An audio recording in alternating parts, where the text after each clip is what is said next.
What is up, my dudes? Welcome to Storytime with the Reddit Fairy. My name is Lorna, and today we are getting into the subreddit r/TalesFromRetail.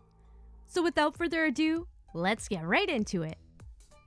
Customer tries to return a bucket of water in place of paint. Posted by user Arrowheads844. Some backstory. I work at a large orange-colored hardware store chain. I get a lot of crazy returns like bricks and drill boxes, rocks and lawnmower boxes, opened and used product, and some things that are just plain ridiculous. However, those can make stories in themselves. There are some things you need to know first. Manager on duty is MOD. Tint is the stuff you put in paint to make it colored. Alright, on to the story.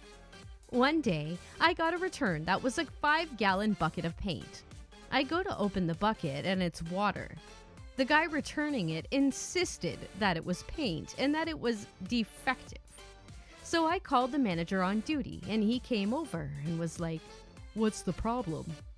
And I replied, "This guy is trying to return a bucket of paint and it's water." He then opens the bucket, confirms that it's water, and says to the customer, "Well, there's the problem. You just haven't mixed it. If you want, we can take you over to the paint desk and have it mixed." To which the guy, not wanting to admit he's wrong, hesitantly says, "Sure, let's do that." So I watch as the manager on duty has the paint desk put tint in a bucket of water and mix it all while the customer is standing there with a look of defeat. The customer eventually left with his bucket of colored water and was satisfied. I'm pretty sure this is the same chain of hardware stores that I used to work at. And I am so glad I never had to deal with returns because the girls that worked in returns were never the happiest bunch of people. This is probably why. And this is why I worked midnights, because I don't like dealing with people. This next one's called, "You're Hiding It From Me," posted by user Mangasta007. As anyone who has worked in UK retail up until a few years ago knows, the most exhausting yet often fun times to work used to be the last few hours before closing for a long bank holiday weekend. Most shops didn't open on Sundays and also stayed closed on the bank holiday. This sent many customers into panic buying mode, with people stuffing their trolleys with half a dozen loaves of bread, 6 pints of milk, enough fruit and veg to keep Carmen Miranda in hats for a year, etc. As a result, by closing time, there was usually many items sold out. One particular Saturday, about 10 minutes before closing, a furious gent barreled up to me screaming like the Flying Scotsman. Furious gent: "Where's the soda water gone?" Me: "Sorry, sir, but it's sold out. You may be able to get some at..." Furious gent: "Don't give me that! It's impossible to sell out of soda water. No one ever sells out of soda water." Me: "I'm very sorry, sir, but we sold out about an hour ago." Furious gent: "Balls! Get some more from out back." Me: "There isn't any in the warehouse, sir. If there was, we'd have put it on the shelf. You might be able to get some down the road at..."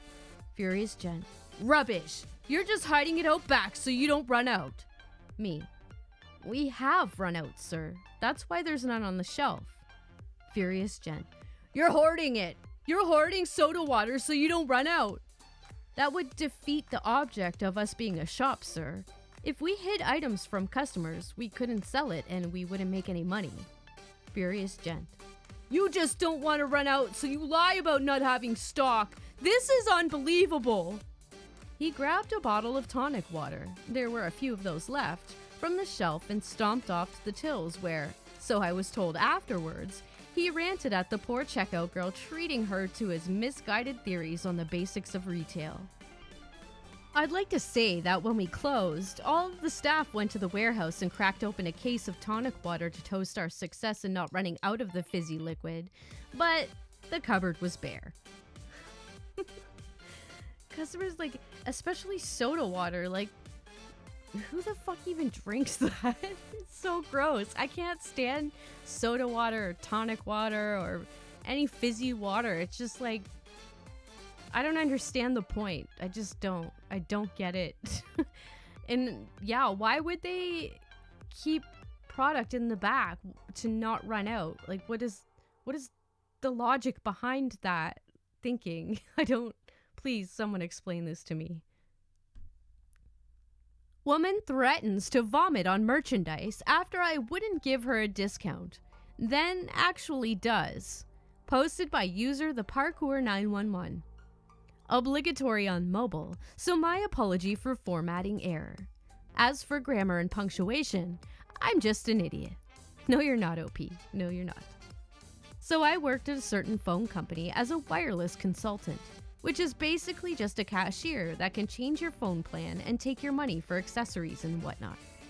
Well, we had a strict policy where if you buy a phone case or something of the sort and want to return it, you have to pay a 25% restocking fee. People often get annoyed at this, so we would have them sign a waiver on the receipt that says they understand that this is a rule. So this elderly Karen-looking woman, maybe around the age of 70-ish, comes in to return an item. Don't remember what exactly. Okay, that's fine. I ring her up her return and give her 75% of the price back to her. Cue mental breakdown. She says, I never knew about that policy, and that is stupid. I have been with this company for years and you should respect me. Blah, blah, blah. I tell her to give me the receipt so I can look at it. On the back of the receipt, it very plainly says in big words, there is a 25% restocking fee on all returned accessories. Directly under that was her signature. This escalated even worse, and she began yelling and cussing, and finally she looked me dead in the eyes and said, if you don't give me all my money back, I'm going to throw up all over. I tried to hold back my laughter, but I couldn't help but the smallest smirk crossed my face because of how ridiculous this situation was. For context, this item was maybe $35 USD new, so we're talking like $8 she doesn't get back. And normally, I'd cave for such a little amount and refund the whole thing. However, I was not a manager and did not have the code to do this. She storms off and walks out the door. Not even 2 minutes later, she comes steaming back and slams her finger down her throat and sent her grandma juice all over the phone cases on the wall. At this point, I was stunned and can't believe what was happening. I used all of my 7-hour communication training to handle the situation. Me, ma'am, please don't throw up on the merchandise. Her, shoves her finger down throat and vomits on phone charger accessories. Me, ma'am, I am going to call the police. Her, proceeds to vomit on the counter I was standing behind. Me, petrified. Her, starts to leave and on the way out looks at me, then sends it one more time on the glass door. Cops come. They honestly had a hard time believing what I said. They told me there wasn't a whole lot that they could do. Manager comes in from her day off and tells me to clean it up. I quit.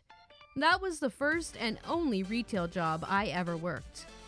TLDR, old woman was mad about restocking fee that she knew about. Proceeds to vomit on all merchandise. Holy shit. What?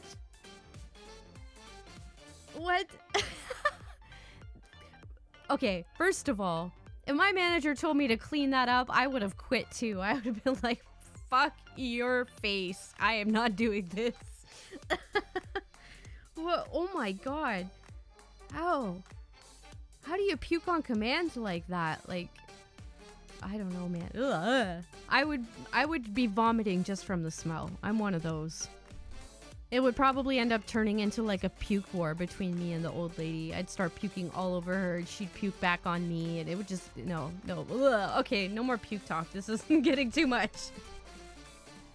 This next one's called Retail for the 1%. Posted by user true_blue eyes. Not sure the best place for this, as I'm not sure what defines retail for Reddit, but I'm in a sharing mood tonight. I work at an FBO. It's an airport within the airport for student pilots and obscenely rich people who are allergic to peanuts and poor people.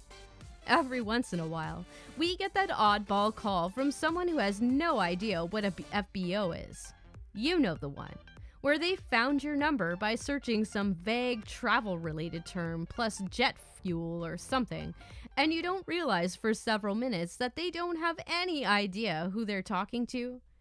For the record, we do reserve rental cars as a courtesy service, but we don't invoice or anything. Customers arrange their own payment, etc. Early in the evening tonight, phone rings. Me, proper noun, plus the word aviation. This is true_blue eyes. How can I help you? Very, very thick Blanche Devereaux accent. I need to rent a car. Me. I can reserve a rental for you. What's your tail number and when is your arrival? Blanche. My what? Me. The registration of the plane? Blanche. Oh, well, I don't know. I'm coming in and I need a car. It's not unusual for passengers to not know this, but usually those that don't are not making their own reservations for anything, ever. But okay, she could be a new flight attendant or something, I guess, so time to probe gently. Is this for a private aircraft or a commercial flight? Blanche. Oh, I'm flying on a commercial flight. Me. Ma'am, I'm sorry, but I can only reserve rental cars for FBO customers. You'll need to call a rental car company or travel agent. At this point, I'm expecting her to be confused and say something like, am I not talking to one? Nope. Blanche's accent gets about 50% less thick, and she straight up whined. But they're out of cars! What? Did she think? I mean, why? Wait, how? Where did she? I have so many questions. Me, confusedly. Well, if they don't have any, then I can't. I mean, if they're out. Blanche. You don't have cars? Me. We have airplanes? She hung up. I'll never know. We have airplanes. Oh boy. Yeah.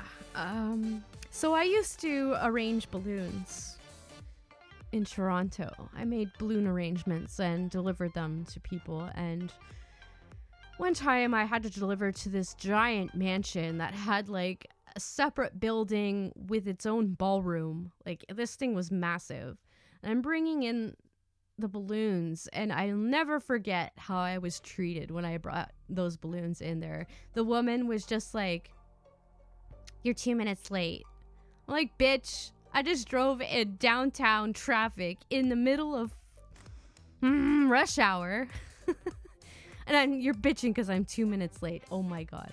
And then she's not happy with where I placed them. So she's like, don't they tell you how to do anything? It's like, well, ma'am, we didn't have a map of your house. You didn't leave a map with us. How am I supposed to know where you want these things? You tell me over there, try to assume where you want them. So maybe you should just fucking tell me where you want them. And you know what? It's always the rich ones that never tip you. It's always the ones that are like middle class, lower middle class.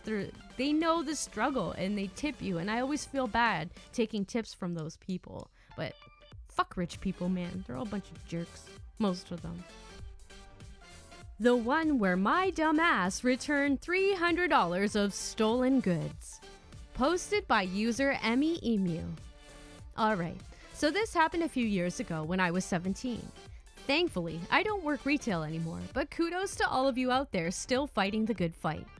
Anyway, I was 17 and I was working my first job at a pretty major US home/furniture retailer, and let me say I have never, ever worked at a place that was easier to steal from. Obviously, I'm not speaking from personal experience, but shrink was a constant and pervasive problem at this store. Yet for some reason, the upper management never took steps to stop it, like installing those detector things, having regular security, or basically anything besides saying, "Watch out for people stealing." Anyway, I was a young, naive cashier, and one day this lady came in to return all of this bedding and some other random household odds and ends. She didn't have a receipt, which was not uncommon at the store. We did a lot of returns without receipts, so she could only get store credit, and as I told her this, I was worried that she would get mad because people usually like to give me grief for that, and she had a ton of stuff. But she was cool about it, so I was happy and started returning everything. As I'm returning all of these items, she starts telling me about how her engagement was called off, and how these all had been gifts she now had no need for, and I was doing my best to console this lady as best as a high school kid could, who has no frame of reference for that kind of thing can. Her return total was something like over $300, so I was like, oh, I need to call a manager over to approve this, since our limit was something like $150 without manager approval. Then this lady starts to get nervous for reasons I can't figure out because she's about to get $300 in store credit. This is great for her. Then the GM comes and starts looking at things and getting this concerned look on her face, and my dumb 17-year-old brain still can't figure out what's happening. He tells me to just complete the transaction, then he calls over the manager, so I do what he tells me, but I'm still like, huh? The GM then ran all the product codes through our system, and we had no record of ever having sold those items. I was conned into giving some random lady $300 in store credit that was, I guess, fraudulent. The manager, who was known for being a meanie, started yelling at me, telling me this lady was going to go sell that gift card for crack, and I was just like, what crack dealer accepts gift cards to furniture stores? But then the GM, who was a super nice guy, calmed her down and said it was their fault for not training me for things like that, so I got to keep my job, but boy did I feel like a dumbass after that one. Still haunts me to this day, and I also have a feeling that lady was never engaged. Yo, Pete, she probably was not. Oh, man. It sucks that people take advantage of people like this, but it happens every day. Every day, and probably once a day in every establishment in the world, somebody probably tries to scam someone like this. It's so sad. My favorite politically incorrect regular. Posted by user Afra996. My favorite regular just came in to get his usual bottle of wine. Then some other similar looking dude comes in and goes, "Excuse me, I just thought I'd warn you. There's a bushfire over that way," and points east. Then my favorite regular goes, "Oh, that way?" pointing east, not "that way?" pointing west. So I asked him, "Wait, where's the fire?" because I was pretty concerned. So my regular tells me that he and the other guy used to own stores next to each other, and it became a running joke between the two of them to say things that require pointing, but to throw out the Hitler salute every time they did it, and I cracked the hell up laughing because I started noticing them do it for the next 10 minutes they were talking to each other. Apparently they run into each other like twice a year tops, and every time they meet, they do this the whole time. I want to know the story behind this. Why is this a running joke? Why should the Hitler salute be a running joke with anybody? Oh no. No. I should have used gloves. Posted by user Bungakawa. So I used to work at a popular retail chain where the return policy was, and still is, super lax. Even if customers didn't have a receipt or the item is clearly decades old, 99% of the time, managers approve it returns. I was working returns that afternoon, and business was pretty slow. It was just the two of us, and there was maybe 2 or 3 or 4 people in line at best. This older woman came up to my till for a return on deli chicken wings. While I asked her what was wrong with it, I opened the bag to see what we were working with. The most putrid stench of rotting food just blasted in my face. It was as if she'd eaten the chicken, tossed the bones, then dug them back out of the garbage for a refund. Keeping a straight face, I asked her, what was wrong with the food? She explained how the chicken was dry and tasteless and that she wanted her money back. Okay, I asked for a receipt and she told me it was in the bag. I picked through it with the tips of my fingers and lo and behold, the receipt is at the bottom, covered in slime. Except all that ooze ended up erasing all the printer ink on the receipt. So I told her, I can't make out the transaction number, I'll have to speak to a manager. She said, you do whatever you have to do, baby, and mentioned how she knew one specific manager. I called that one and he arrived quickly and actually did know the customer.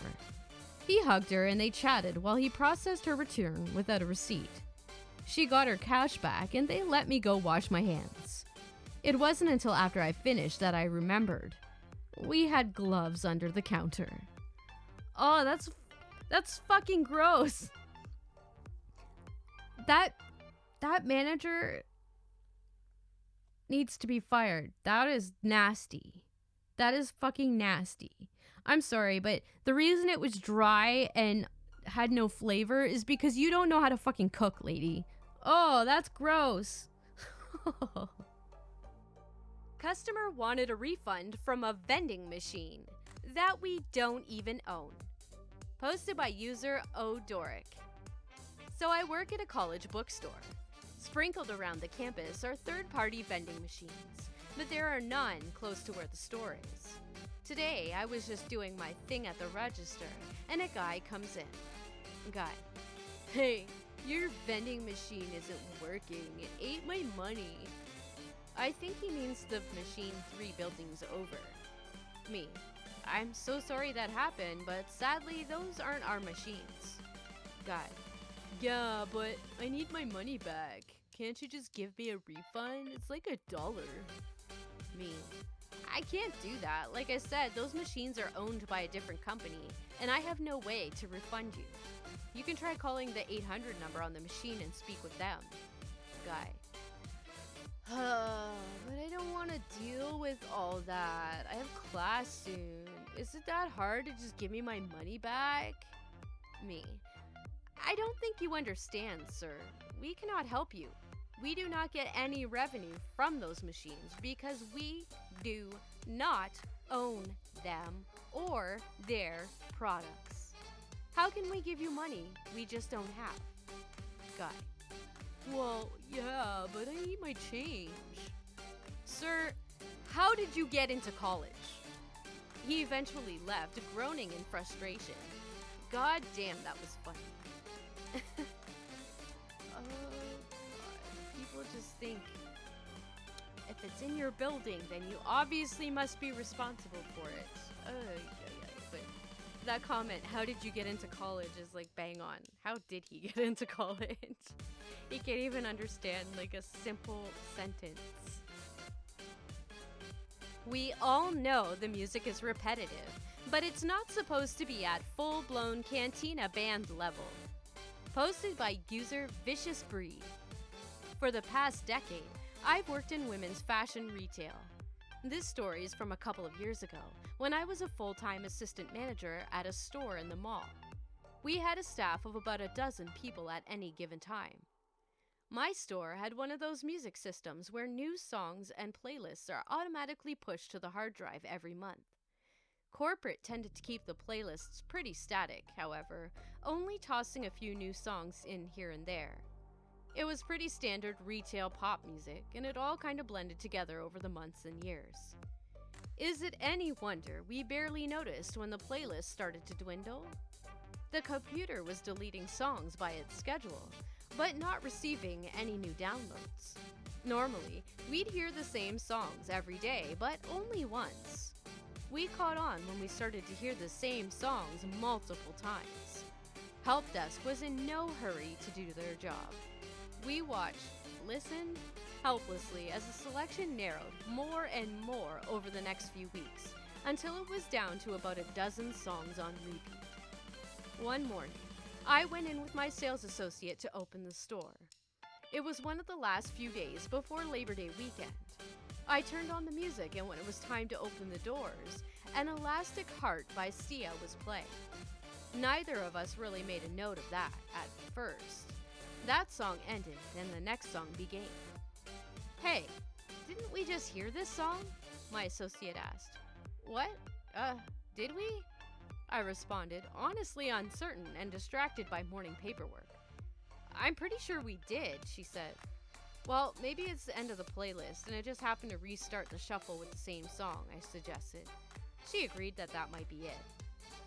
But in our elastic hearts, we felt a deep sense of dread.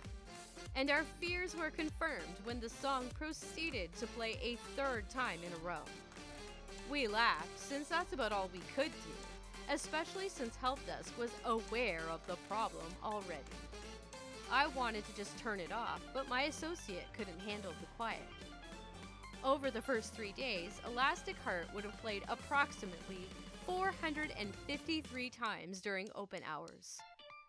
I, personally, would have heard it 280 times over my 3 shifts, not counting my breaks or non-open hours.